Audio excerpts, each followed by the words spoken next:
Welcome to our Battle for Dream Island podcast. We're your hosts. I'm Justin. And I'm Lisa.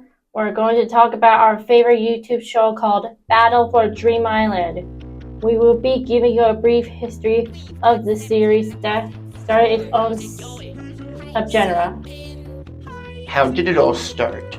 BFDI started as an object created by Michael and Carrie Huang, also known as Jack and Jellyfy. The brothers initially created a comic that featured Fiery, True, Teardrop, and Woody. It is created by popularizing the object show genre on YouTube, where inanimate objects are given personalities and engage in competitions. Here are some the show's Battle for Dream Island has been inspired: Inanimate Insanity, Object Overload, Brawl of the Objects, and Object Mayhem. There is a thing in the series called character eliminations, which kicks out characters that lost the contest.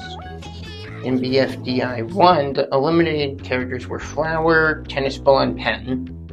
One of the objects compete challenges to win a grand prize. I have been watching the series for several years and still do up to today.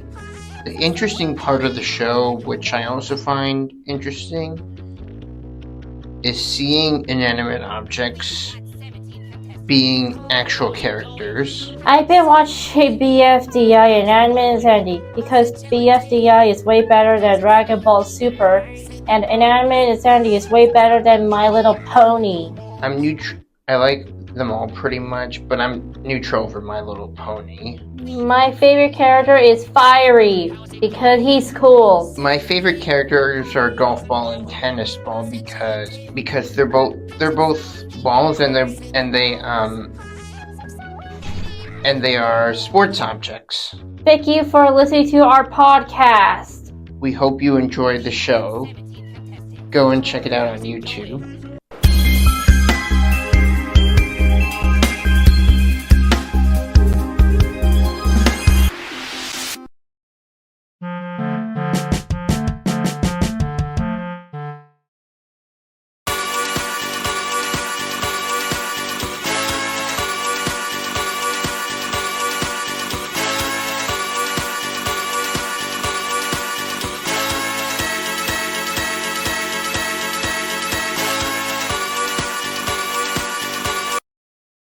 Hello everyone, I'm Dorian and this is Max and Devin. Today we'll be talking about the history of Daft Punk. They're an electronic music duo EDM from Paris, France. Thomas Bangalter, the one with the silver and black helmet, and Gay Manuel the Homan Cristo, the one with the black and gold helmet. What are the top 3 Daft Punk songs? My top 3 Daft Punk songs are Harder, Faster, Stronger, Alive, and On the Vine from Tron Legacy. My top 3 Daft Punk songs are One More Time, Voyager, and Around the World. What is the history of Daft Punk? Daft Punk is a duo from Paris, France, and they have released 4 studio albums. Their genre is techno-alternative. Who has Daft Punk influenced? Influences by Daft Punk include M83, Gorillaz, Pharrell Williams, Dr. Dre, LCD Sound System, and many more. What are our opinions on Daft Punk themselves? My opinion on Daft Punk is that they are a very cool duo altogether. Even their homes are popular in pop culture and design. They have a very great tone and futuristic vibe. Sometimes upbeat like Get Lucky, or the insane awesome stuff of One More Time, or Harder, Faster, Stronger. Which Daft Punk songs are you excited for? The song that I was excited for is Harder, Faster, Stronger. It gives me that tone of serious and an awesome vibe to it, like something is about to go down. The Daft Punk songs that I am excited for, songs in Daft Punk radio, even though they disbanded. Thank you for listening to our thoughts on Daft Punk. We'll see you next time of TKU Podcasts.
Hi, I'm Joseph. I'm Tara.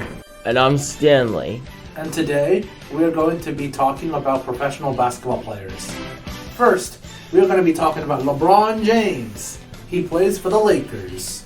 LeBron James is the NBA's all-time leading scorer. He was born and raised in Akron, Ohio. Why don't we talk about Stephen Curry next? Sure. Stephen Curry plays for the Golden State Warriors. Impressively, he has 2 MVP awards and also 4 NBA championships awards. He has the most three-point shots. Just like LeBron, his career is quite impressive. Last but not least, we have Kevin Durant. Kevin Durant is part of the Houston Rockets. Like Stephen Curry, KD also has 2 MVP awards, though he only won 2 NBA championship awards. He was raised in Washington, D.C. Another noteworthy stat is that Kevin consistently averages around 30 points per game in playoff appearances. These have been 3 basketball legends that the 3 of us have talked about. I am Joseph. I've been Tyrell. I've been Stanley.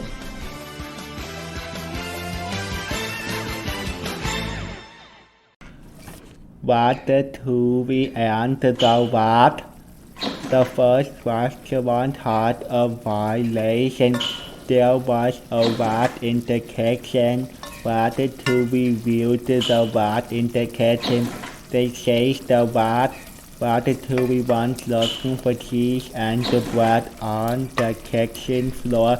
People think what the 2 is a chef. What the 2 wants out the restaurant. He went to the boat. While the 2 canoes in the water, he goes to a desert island.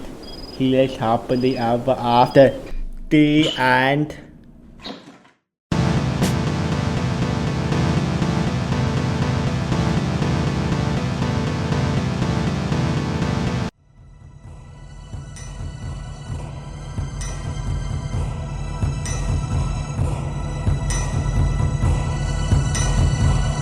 Welcome to our Percy Jackson podcast. I am David here today with Dashio and Murph. Today we are talking about the Percy Jackson series and its Neurodivergent characters. We are going to start by talking about what the series is about. A series of novels.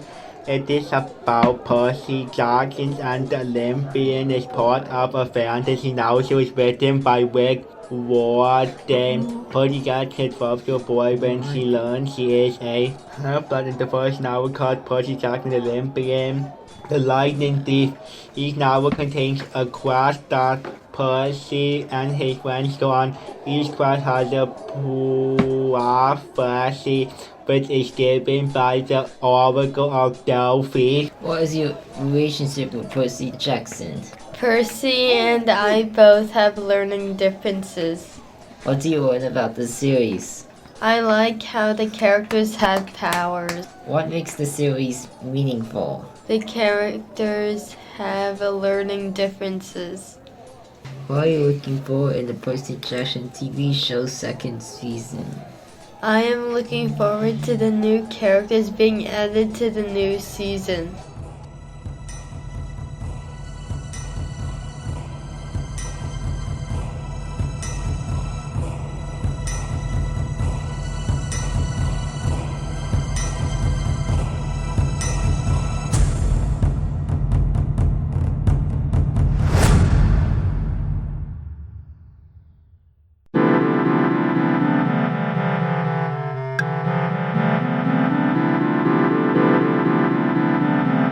Sonic woke up in the morning and ate breakfast.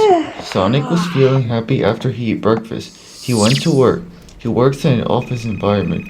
Sonic knocks stuff over when he runs in the office. It makes people upset. His boss talks to Sonic. His boss says don't run around in an office. His boss brings up that Sonic will lose his job. In order to not lose his job, he decides to fix this problem. He apologizes to his coworkers. His coworkers respond to him by accepting his apology. He stops running in the office and knocking stuff down. He does really well at his job. He works there for a very long time.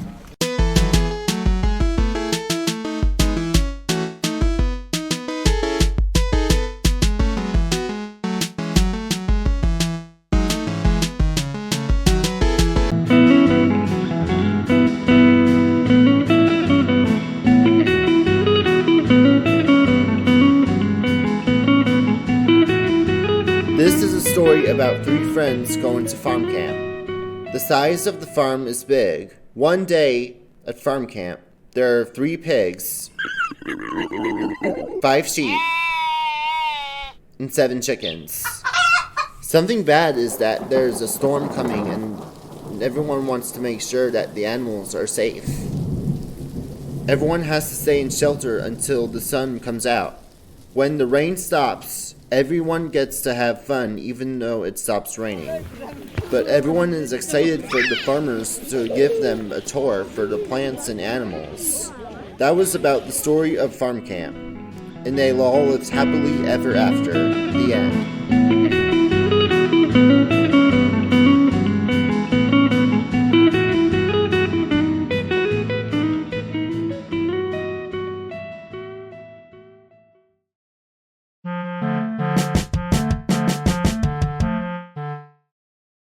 This is the story of something that I found on YouTube that was funny.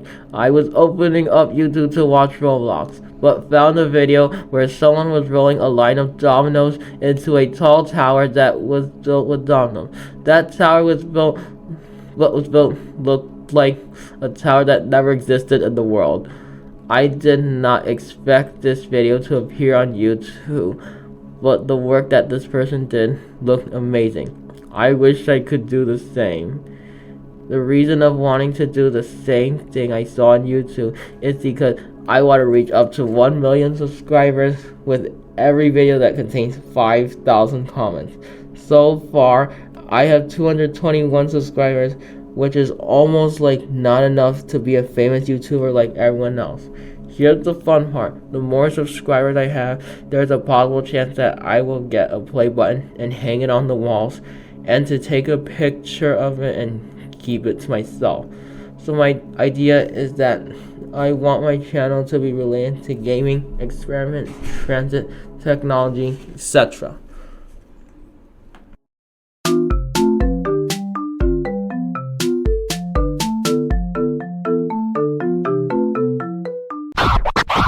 At a nightclub, people are waiting for a generally good performance after experiencing an awful one from an awful artist. As they're waiting, the host of the nightclub comes on and announces the next artist coming in a few minutes' time.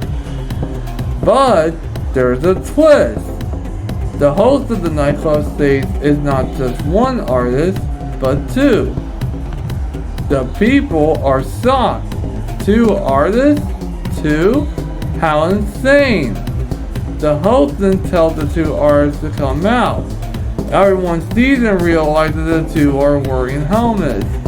One dons a black with red helmet, the other dons a blue with a red visor.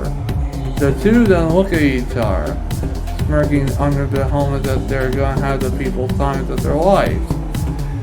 So they then unleash their awesome music to the nightclub, and the rest they say about this duo is history for years to come. One day, Fire was in the field. He saw a bridge above a river. Fire wants to go across and started to walk, and he tripped and fell into the water. Fiery is made out of fire, and his fire went out. His friend Blocky pulled him out of the river and recovered him from the recovery center, and Fiery is glad.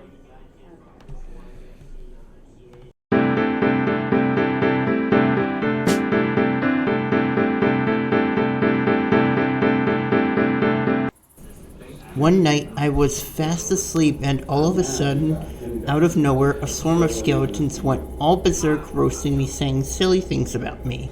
They replied by saying, "Bruh, you should have seen the look on your face. We were spinning on your ceiling fan for a ride." I then ran out of bed and they chased me out of my house.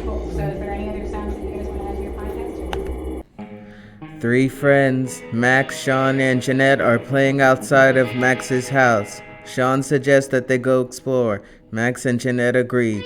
They spot a map. It shows them everything around their country. The map takes them to a theme park. It has a lot of electronic rides. They are happy, joyful, and excited.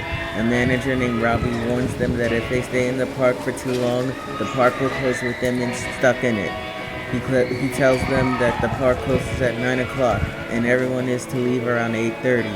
It is 8:55. Max, Sean, and Jeanette notice other people walking out and workers packing up their things. Sean has to go to the bathroom. Max and Jeanette suggest that he waits until they get back home, but Sean really has to go to the bathroom. With 3 minutes to spare, the three look around anxiously about what to do. They notice one of the bathrooms still open. They ask a worker if Sean can use the bathroom quickly. The worker agrees. He tells them to hurry because the bathroom will be closed after Sean uses it. Sean manages to use the bathroom. When he gets out, they have 1 minute to spare. They run towards the exit. The theme park closes. The friends travel back home with the map.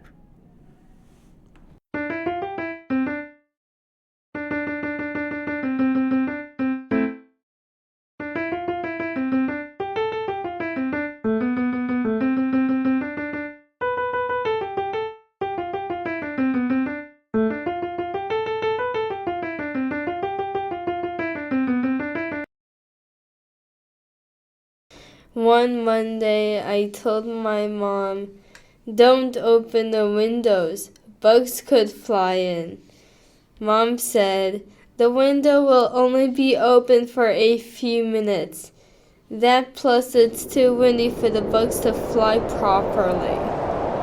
The very next day, I was playing online in my bedroom. Suddenly, I saw a fly flying in front of my face. I freaked out.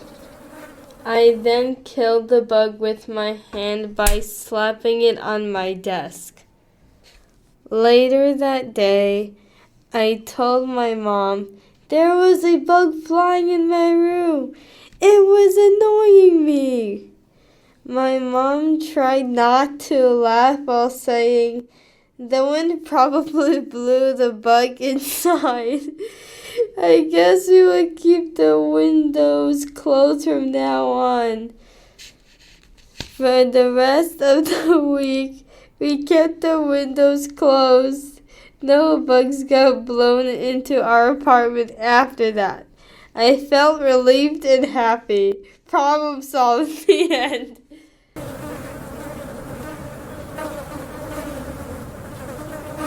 I go to TKU early. I arrive on time, not late. I go to TKU every weekday, not weekends. Saturday and Sundays are weekends. I go to the 3rd floor. I connect my laptop to Wi-Fi. At 12:30 I have lunch. 4 o'clock I have dismissal. My dad picks me up sometimes. Hi.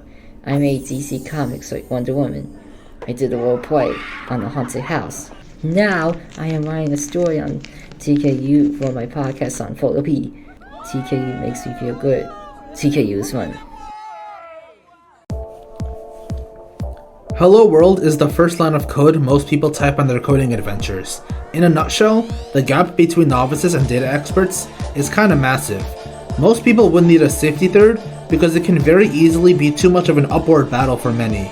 There are even those who opted to diverge into something else entirely. Tommy is a guy who recently got fired from his coding job, all thanks to one singular deceiver. You really can't blame him, especially when he always went above and beyond, no matter the challenge. The only clue he and his buddies really had to go off of when trying to find the source of this sudden removal was a letter containing the letters Singe, which at first had seemingly no meaning. However, when Timothy did eventually stumble across this mystery spot, he noticed the password, and at some point, tried putting in Singe just to see what would come of it. Instead of the usual incorrect password, he got something more along the lines of a voice clip of the bot inconspicuously asking for its dark side. Confused about what just took place in front of his very eyes, his immediate reaction was to kick the machine and then check the time clock in some sort of panic switch. Later on, he would get some information from who seemed to be the guy that fired him. He needed 10 horns to reveal the answer. However, After asking the witness to someone who had experience with this kind of thing, she confirmed you only needed 3. Tommy was so about to fall into 7 horns of descent for no reason, he had to take a break and head home. Tommy's cabin had a panic attack when he came back, only to find a creepy, floating pink thumb right in front of his face, basically telling him that this is what he will become after getting blown into a big empty. There is one glimmer of hope, however. He reads a sign telling him that if he finds a mysterious ghost key, then he can do actual damage to the boss and also escape to stand a chance at surviving the behemoth. He had to hush so that it wouldn't catch on to his plan. For now, he could rest easy after reading an email confirming he's in Johnny's cage for the time being. But he knew sooner or later he needed to be prepared for the inevitable boss fight. A moment later, he comes across a completely red room. Assuming the ghost key were to be found here, he enters the red room. There was just one problem. Inside the room was full vertigo. To make matters worse, you had to listen to white noise at maximum ear-piercing volumes, and even had a sign mocking you to claim this exact thing, with wrong grammar, so it read as white noise with 2 spaces instead of 1. He could switch the sound setting to mono, but it was no use, so he had to just take the pain and keep going. Before he knew it, a black circle had already been swallowing him alive, but just as he was being sucked in, he caught a small glimpse of the ghost key, then got sent 1 down to Pink Eye Falls. The salt man approaches him. "I blew you here, ha ha ha ha ha. I have your ghost key and you'll never get it from me. Ha ha ha ha ha." The fight begins. Salt Man wastes no time, immediately pulling out his Gallblader. While Tommy didn't have any powerful weapons or strength, but he lacked in raw power, he more than made up for it in intelligence, and his first turn really puts that on display. He takes out his bunch of worm food and directs a nearby centipede to attack the Salt Man, and it succeeds with flying colors. Before long, the centipede eats him alive until he has nothing more than gray matter. However, he knew his job wasn't done, because he still had to get back and lock the ghost key in a specific hold to even escape the red room in the first place. So he kept digging, found some dust bunnies, so he figured why not ask them for some help, but they were of no use. So what now? Just when all hope seemed to be lost, his uncle, known as Euclid Pop, came along to deliver some critical info. Remember Johnny's cage? You know, the location of the original Pink Thumb? Hard as that may be, you have to go over there to obtain all the tools necessary for fighting and digging your way out of there. What? That same Pink Thumb that blew me over here with his mouth, you want me to approach? Right as he was about to surrender, he deeply breathes and continues, "I can't give up, and I have to power through this, like a man. I will dive headfirst into the oblivion if it's the last thing I do, just like my big brother would have wanted." Just as he finished his motivational self-talk, he noticed some invincible enemies. He knew he needed to do something to not be vulnerable in his current starless form. Some digging later, he comes across the boneyard, and sure enough, the invincibility power-up is right there, but with the caveat, it only activates for a minute, then needs to recharge for another 10 minutes, which makes sense, considering it protects you from all damage, and counters it right to your enemies, so it needed some sort of heavy nerf. "This was a miracle sent straight from the Oracle," he exclaimed. Feeling like the long, painful adversary of having no tools up his alley, he used his old scratch over and over and over again, finding plenty of new tools along the way, making him more and more powerful each and every time. "Like a fool," he said, "bow before me. I have all the strength I need to defeat whatever boss comes in my way." Then the god of Destructoid came along and eviscerated all prior confidence. "You 6 feet fool! You really think you stand a chance against me, little ant? I'll show this kid." Armed up with his new weapons, he strikes first this time. The Kraken is slashed multiple times, and it did some good damage, but it was nowhere near enough to one-shot. Ain't named the god of Destructoid for nothing. It claps back with a Ghost Hyper Beam attack, which completely misses. This gives Tommy the perfect time to counterattack during its resting phase, so it charges up an Ultra Psi attack, connects the hit. Still not quite enough to KO Destructoid, but he could tell it was getting worn down a lot by that. So it was far from a waste. The god of Destructoid attempted to use the moon as its final attack to seal the deal, but forgot it had to recharge, giving Tommy the perfect chance to use that attack against it. And that was that. The so-called god of Destructoid was dead. After that knockout, all roads started to clear up. The ghost key was put into place, and the escape was surely on its way. Finally, a breath of fresh air, outside. Of course, there was still one small problem. Tommy had still been fired from his job, but he was just about to find out that was no more when he got a long email outlining the arrest of the scammer that booted him out all those years ago, and that he just got accepted into a bigger and better position that he ever had, and order was finally restored to the universe.